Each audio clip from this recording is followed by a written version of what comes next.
Ang mga Hudiyo miangkon nga sila pinili nga katawhan sa Dios, nga sila giangkon nga mga anak sa Dios. Niabot si Jesus usa ka Hudiyo og iya gyung giklaro pagsulti nga siya gikan sa amahan og siya anak sa amahan, bugtong anak sa amahan, dili sinagop kung dili gikan gyud nga gipanamkon gikan sa amahan niya. Wa may motuo kayo niya. Iyang giingon, ang mga propeta nagsaksi nako. Si Juan nga magbubunyag nga gitawag og the greatest prophet among all prophets, nagsaksi sad mahitungod ni Jesus. Nya niingon dayon si Jesus, wa man ko magkinahanglan sa pagsaksi ni Juan, kay si Juan kadiyo trang nagsulti. Hibaw mo pilay edad ni Juan nga magbubunyag nga namatay na siya? Hibaw mo wa parihata. Wa sagok hibaw. Pero katong subay-subayon si Juan maguwang lag mga unom katuig ni Jesus, unom kabuwan. Kay si Isabel nga inahan ni Juan igagaw ni Maria, 6 month ang iyang tiyan sa nagmabdos na sad si Maria. Unya si Juan gipunggutan sa liog samtang si Jesus nagsugod pa og sangyaw. Mao tong pagkaputol na sa liog ni Juan, si Jesus na mo'y nagsigig sangyaw. Nya si Jesus nagsugod og sangyaw mga 30 years old. Pila may edad ni Juan na putlas liog? Di man sa demo ka maong mo kwenta. Mga 30 or 31 anyos putol ng iyang liog. Muna ningon si Jesus, nalipay mo ni Juan nga nagsaksi nako, pero kadiyo tratong iyang kahayag. Dunay nagsaksi ni Jesus nga matod pa niya di gyud mamatay. Ug unsa man ang mga buhat nga iyang gibuhat, ang mga buhat sa amahan niya. Kinsa man ni ang gibuhat niya? Ang pinakanindot nga iyang gibuhat mao ang pagtukod nining atong simbahan. The founder of the true church is Jesus. Sige, lingay mong tupad ing namimbro ka aning simbahan ni Jesus. Wa gyud mo lingi ang uban, di mo gusto mamimbro. Kinsa man dinhi ang sakop aning simbahan nga gitukod ni Jesus, ta sa kamot. Uy, unsa man din mong uban? Oh, kaway klaro. Tanawa mao nang usahay sa wayon lang tas mga protestante kay mas suhito pa sila nato. Nya ila dayong tuison ang kamatuoran, awa na, paphana ta. Kanus aman ta nahisakop niining simbahan nga gitukod ni Jesus, nga gibuhat ni Jesus, nga mao na roy buhing saksi nga si Jesus mao ang tinuod nga Mesiyas, nga si Jesus mao ang tinuod nga anak sa Dios. Unsaon man nato nga masakop ta, pinaagi sa sakramento sa bunyag. Kinsa dinhi ang gibunyaga na, ta sa kamot. Kanang nabunyaga na, ang way bunyag ay magpataas. O kamong tanan nga gibunyagan, kitang tanan nga gibunyagan, inigbunyag nato, masakop dayon ta sa simbahan. Nya gitawag man ni Kristo og lawas niya, masakop na ta sa iyang lawas. Arog unsay buhaton sa lawas, unsay mga maayo nga naas lawas, maapil na ta. Muna inigmisa sa simbahan, apil na tong wa manimba nga mga binunyagan sa grasya.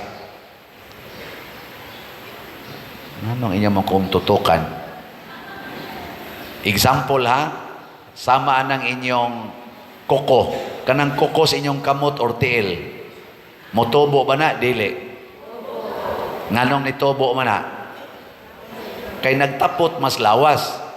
Nya unsa may naas lawas? nutrients. Pero kinsa may mukaon og nutrients? Ang baba. Ang baba ra og ang kamot magtinabangay. Ana. Nya ipasa dire, igaling sa tinai, ang kuko wa gyud mo apil. Pero inig-distribute na sa nutrients, apil ang kuko. Bisag wa siya mo apil og usap. Apil na ng inyo mga buhok. Apil na ng inyo mga tanan dihang motubo. Bisag wa mo apil og kaon, maapil sa nutrients. Ngano man, sakop man sa lawas. Mao na ang tanang binunyagan, maapil. Nya unsa may buhaton, ang sugo sa simbahan inigkataog yun sa bata, nagdanag original sin. Nya aron mahimo din siyang anak sa atong Dios nung Amahan, masakop sa simbahan, bunyagi gidayon. As soon as possible. Ayaw naghuwat-huwata ang baboy, ang mga mangogos, ang amahan nga tuas abroad, ang kabit nga nakapaanak nga tuas abroad. Ayaw huwat-huwata. Inigkataog yung bata as soon as possible, mga 2 weeks, 3 weeks, labing dugay, 1 month, bunyagi gidayon. Aron maapil dayon siya sa grasya sa simbahan. Anong nangaluya man na inyong now? Wa mo malipay nga mauna di ay ang kanindot sa bunyag. Nya gitawag ning bunyag og the key sacraments, ang yawi. Kay di gani mabunyagan ang tao, dili siya makaapil sa ubang sakramento. Nya unsa may buhaton sa mga ginikanan, kinahanglan sad ang ginikanan nagpuyo sa buhat or espiritu sa bunyag. Unsa may espiritu sa bunyag, limpyo. Malimpyuhan man ta ang kuyaw kung ang mga ginikanan nagpabunyag sa bata pero way mga kasal, nagtipon-tipon ra, nagpuyo-puyo ra, maunay mga buangon. Sige, lingi ako na imong tupad na wa ka nagpuyo-puyo. Sige na. Oh, dagan kay diri simbag mi sa Digalyo, magsige pagpangayo sa Ginoo, Ginoo tabangi taw ko, tabangi ko. Nya, wa ay kasal. Buangon. Mo na dili pwedeng ang ginikanan magpabunyag og bata, nya ang bata ray bunyagan pero sila dili mudawat og sakramento sa kaminyoon. Hugaw mangyapon na sila. Ang bata human gilimpyuhan, mahugaw ra sa nagbalik kung ang ginikanan way mga kasal. Unsa may buhatos ginikanan og di pa pwede magpakasal, magbuwag usag puyo. Nya wa nay hikapay, wa nay tinukhangay, nya mangumpisal. Nya magtigom usa og kwarta og kun handa na sa pagminyo, balik magpakasal dayon, ighumagkasal, tinukhangay na sad hangtod mga matay. Wa na gina siya wa na ginay kuan, wala na nay hugaw. Aron matabangan nga ang gilimpyuhan pagbunyag dili mahugawan pagbalik. Nya kinsa may kuhaon nga mga mangugos sa bunyag, dili pwede mangugos ang mga protestante o laig tinuhuan. Bisan pag-imo ng igsuon, bisag imo pa ng igagaw, bisan pag-imo pa ng amo sa imong trabaho, di pwede mangugos sa bunyag ang dili active Catholics. Kung pwede sa dili pwede mangugos og bunyag ang nagpuyo-puyo, ang labi na ginang naglibin-libin nga same-sex union, kanabang nagsupak sa sugo sa simbahan, dili pwedeng mangugos sa bunyag. Importante kay na. Bisan pag muhatag pa na siya mugasto sa tanang resepsyon, di gina papilog kogos, dawata lang ang iyang gitampo nga kwarta, ayaw lang siya ilista isip godparent. Nga naman, ang obligasyon sa nangugos, second parent, nga muumol sa bata, nga magkinabuhi, isip anak sa Dios, dili anak sa yawa. O niyag naglibin na sila, pulos laki. Niya, mau pagi mangugos. Unsa man niya, puyan sa bata. Ay lang mo kasuko na ako. Total, nagtinarong man kong sulti nga makaluwas. Kay kaluwasan na ni. Muna diri sa atong unang pagbasa ing sa wa nay mga langyaw nganuman ang tanan maluwas na basta mo dawat sa Ginoo. Di na ta langyaw, mahimo na tang kabahin sa simbahan. Nakaron ikaduha, unsa may sunod buhaton sa gibunyagan? Unsa may sunod buhaton? Mo trabaho, magpuyo, isip anak sa Dios. Kay di sa ka magpuyo isip anak sa Dios, murasad ka og bahin sa lawas nga na-paralyzed. Kakita na mong taong paralyzed? Kanang imong kamot, nagtapot sa lawas pero di na mo function. Unsay mahitabo? Magkuko na, maganay. Kanang imong baba, di na mo function, mahiwi na. Hiwi. Di ba? Kana sa mga tao nga dili manimba, musimbalag misa di galyo, mauna sila yung mga hapit na maparalyze. Kana sa mga binunyagan nga di na gyud musimba, ang sunod na sang simba unya na sa dinig abot sa kasal, di na sad mangumpisal, kana paralyze gid na. Nga sige, lingay mong tupad, ing nawa ka maparalyze.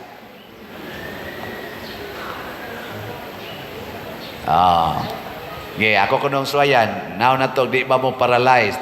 Naghimo gani mo ani, paralyzed mo. Example, kanang nagdumot sa iyang isig katao. Paralyzed na o dili? Paralyzed. Kanang nagsigi og pasaylo sa iyang isig katao. Unsa man na? Paralyzed? Dili? Dili, paralyzed. Kanang nagsigi og pangdingil anang utang, paralyzed na? Dili? Paralyzed. Kanang di gyud maningil og utang, unsa man na? Dili, paralyzed.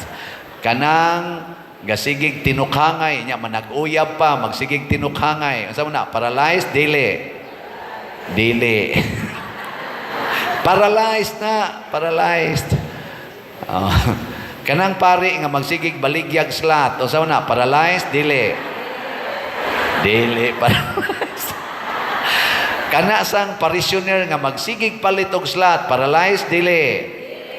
Dili, paralyzed. Kanang manghatag kag bugas, manghatag kag mga pinaskuhan, paralyzed na? Dili? Kanang imong ayuhon ang mga balay sa mga nangagubaon og balay, imong ilisang atop, bongbong, paralyzed na? Dili?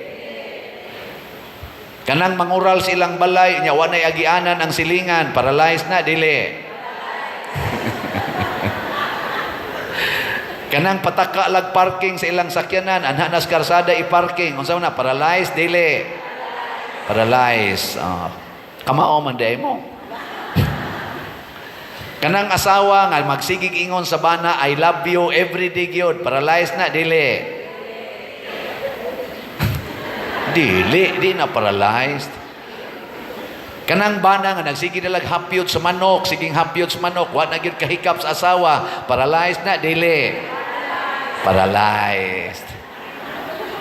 Kanang mga anak nga magsige nalag duwa sa computer, di na gyud mutagad sa ginikanan, di na gani gyud mutabang sa mga buhat, o sana paralyzed? Dili? Paralyzed. Kanang mga ginikanan nga magsigig atiman sa mga anak, bisan pag mga tapulan iyag yung panggaon, bisan pag di mutabang iyag yung atimanon, unsa man ang ginikanana? Paralyzed? Dili? Karon, kinsa ninyo dinhi ang dili paralyzed? Asa kamot? Ang dili ka isas kamot, paralyzed. Kaklaro, ana? Inyong mga naong. Ana, salamat sa mga dili paralyzed, nga namalit na tog slots. Kani, di gini sila paralyzed. Unya, og paralyzed ni sila, maayo ni sila. Ang nipalit sa atong SBF DAG, niabot ng atong halin, og 3,325 ka slots, naapay 56,675 ka slots nga available, tag 500 pesos per slot ni siya para ni tiwas na tog ayos kumbinto. Akong challenge ninyo, gikan karon hangtod sa New Year, palit mo bisag usa lang ka slot, bali 500 pesos. Gikan karon hangtod sa New Year, maayo mo sa inyong paralysis. Sige, lingay mong tupad, na mamalita. Na ba? Sige, bahala mo diyan. Ang ato sang sitiyo or Christ Transforming Union, ang ato sang halin niabot nag 61,179 slots, naapay nahibilin jotay na lang 2,821 ka slots, tag 100 pesos per slot. Ato ning gamiton sa pagpaayo sa mga balay. Natay 140 labing minos nga mga balay nga atong ayuhonon. 15 pa to kabalay ang atong na humag-ayo. So naa ni siya tag 100 ni karon lang ni kutob nga December 25. So kung mosobra ang inyong pagpalit ani, mas maayo. Kay na pa masay daghang ni apply. Sobra naman to 20 tingali kabalay, nagubaon sad nga ni apply. So mahug na nag 160 pero ang 140 gi atong siguroon. So salamat kaayo ni ining tanan. Atong pakpakad ang namalit nining atong SBF Dag og CTO. Ang ato sang DSAP investment slot naapay available nga 21 slots. Tag 500,000 pesos per slot ni siya na ay interest nga 25% per annum. 149 ka slots na ang atong halin. 21 slots na lang ang nahibilin. Kining tanan mga igsoon, mao ni makapahimo natong active part of the body of Christ. Aktibo nga mga binunyagan og mao na ni ang magmatuod, maghimong saksi nga kita tinuod nga mga anak sa Dios. Katapusang lingi sa imong tupad. Niya og nagtugtog na kablita. Ing na ayaw kalimot, anak ka sa Dios. Sige na. Lingi aba, og di mo kanang wa mo linga, hapaka ra gunang naong ayaw kalimot, anak ka sa Dios. Oh, sige, manindog na ta mga anak sa Dios. Atong